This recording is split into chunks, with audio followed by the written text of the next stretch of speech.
نحمده ونصلي ونسلم على رسوله الكريم أما بعد أعوذ بالله من الشيطان الرجيم بسم الله الرحمن الرحيم وإذ قال عيسى بن مريم يا بني إسرائيل إني رسول الله إليكم مصدقا لما بين يدي من التوراة ومبشرا برسول يأتي من بعد اسمه أحمد فلما جاءهم بالبينات قالوا هذا سحر مبين۔ محترم، یہ ربیع الاول اسلامی سال کا تیسرا مہینہ ہے اور اسی مہینے میں رحمت للعالمین کی ولادت باسعادت اور وصال مبارک ہوا۔ اس وجہ سے یہ مہینہ مسلمانوں کے لیے بڑی اہمیت رکھتا ہے۔ بحیثیت مسلمان ہم پر ربیع الاول میں کیا لازم ہے؟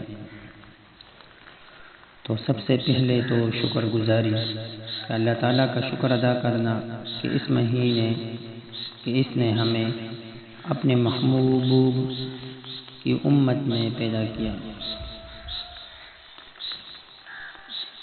شکر گزاری کہ اللہ تعالیٰ کا شکر ادا کرنا کہ اس نے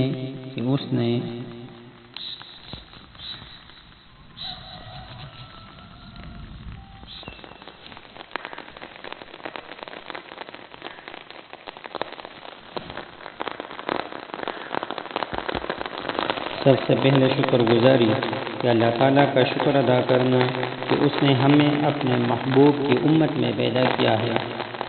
اس پر شکر ادا کرنا اور اتباع سنت کی سب سے بڑی ذمہ داری یہ ہے کہ ہم حضور اکرم صلی اللہ علیہ وآلہ وسلم کے سنتوں کو اپنی زندگی میں اپنائیں، کیونکہ یہ اصل محبت کا ثبوت ہے۔ اور تیسری نمبر پر درود شریف کی کثرت۔ اس مہینے میں بالخصوص اور عام دونوں دنوں میں بالعموم حضور اکرم صلی اللہ علیہ وآلہ وسلم پر زیادہ سے زیادہ درود سلام پڑھنا چاہیے۔ اور اس کے بعد نبی علیہ السلام کے لیے قرآن مجید کا ایک ختم کرنا ضروری ہے۔ اور نبی علیہ السلام کے لیے صدقہ کرنا بھی ضروری ہے۔ یہ بھی ہمارے